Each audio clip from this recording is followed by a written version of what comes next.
My mother called me ungrateful. On Thanksgiving, not knowing I'd already sold the house.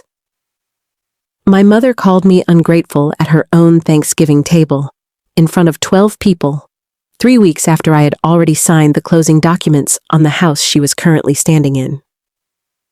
I want you to sit with that timeline, because it matters. She didn't know yet. Nobody at that table knew yet.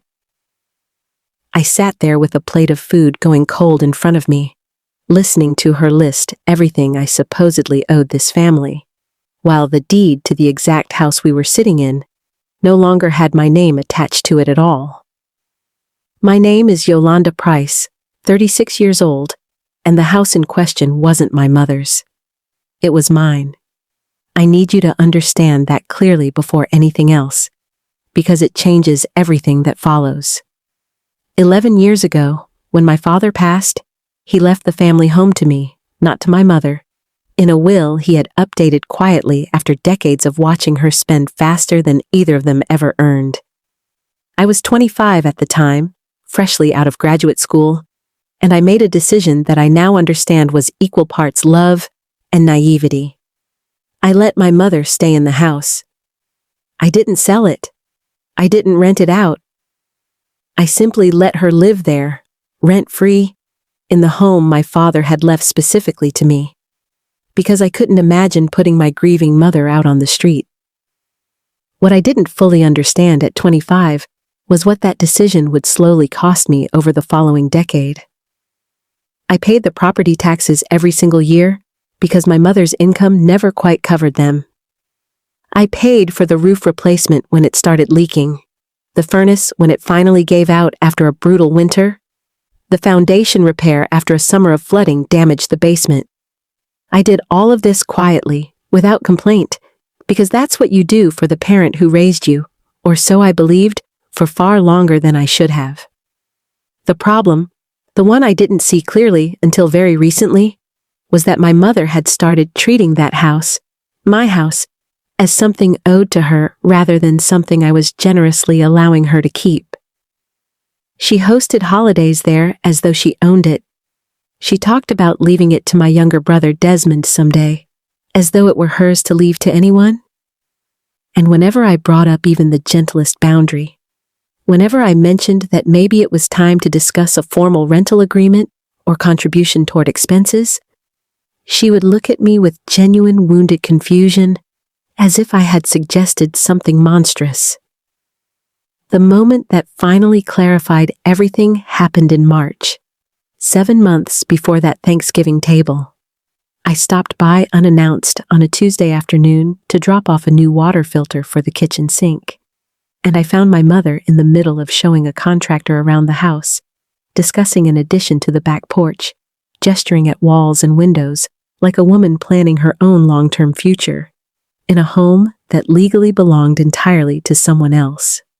When I asked her about it later that evening, she said casually, almost dismissively, that she'd been meaning to mention it, that Desmond thought it would raise the property value, that she assumed I wouldn't mind since I never lived there anyway. I want you to notice that phrase, because it's the one that finally broke something loose in me.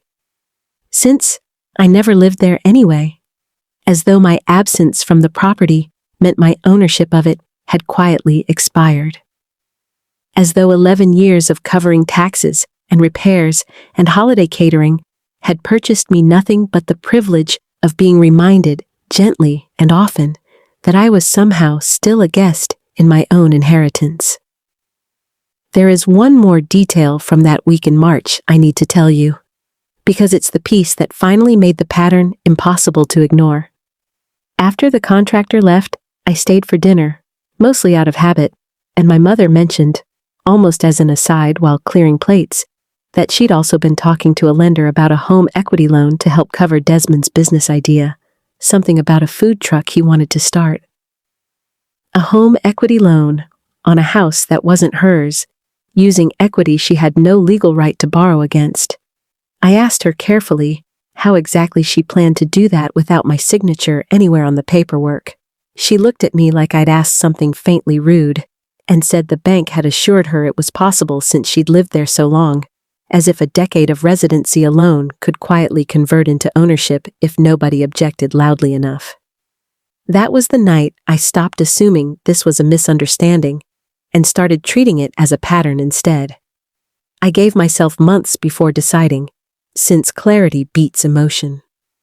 I met with a real estate attorney named Farah Chen, who confirmed what I already suspected but hadn't let myself fully accept. The house was entirely, unambiguously mine. My mother had no legal claim to it whatsoever, only the informal permission I had extended to her 11 years earlier.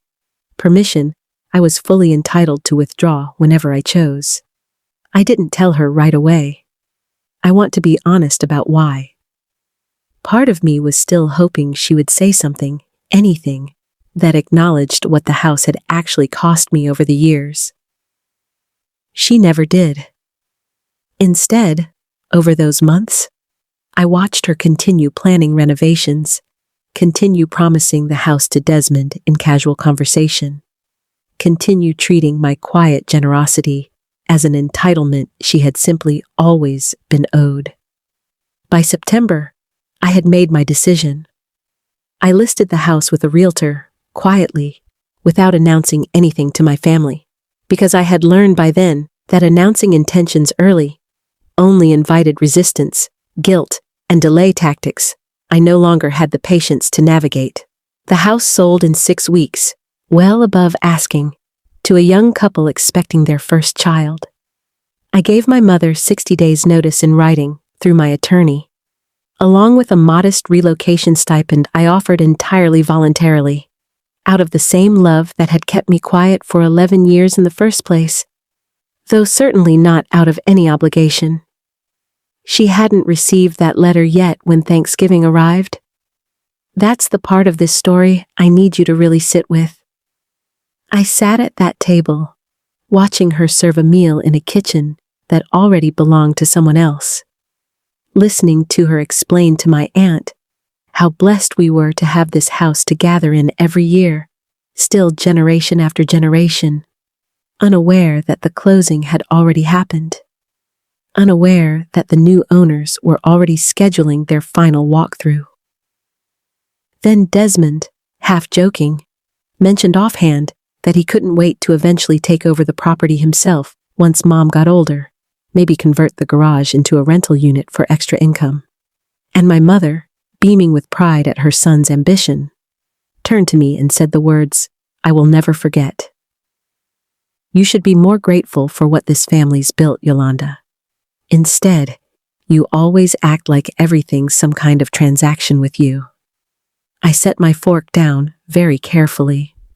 I told her calmly that I would be happy to discuss gratitude once she understood exactly whose name had been on the deed for the last 11 years, and whose name was no longer on it at all. The table went completely silent.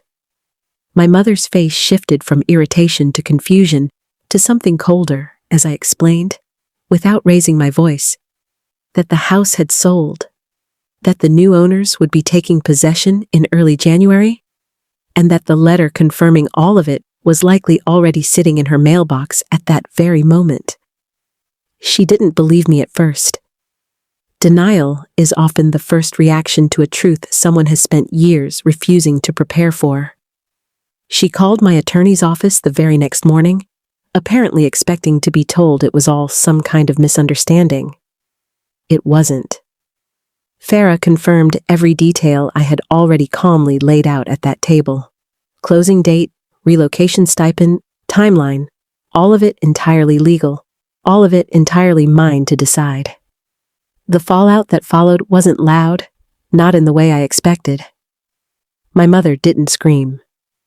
She went quiet in a way I had genuinely never witnessed from her before, the particular silence of someone recalculating an entire decade of assumptions all at once. Desmond called me twice that week, alternating between anger and a strange, grudging kind of respect I hadn't anticipated from him at all. My mother moved into a modest 2-bedroom apartment in January, funded partly by the stipend I had offered, and partly by savings she apparently still had, despite years of insisting she had none to spare. We speak now, carefully, the way you speak to someone you're still deciding whether to fully trust again after learning exactly how they saw you all along. If you are watching this and you have ever quietly let generosity be mistaken for obligation, I want you to hear this clearly. You are allowed to reclaim what was always yours. You are allowed to let the truth arrive at its own pace, calmly, on your own timeline, without ever once needing to raise your voice to be heard.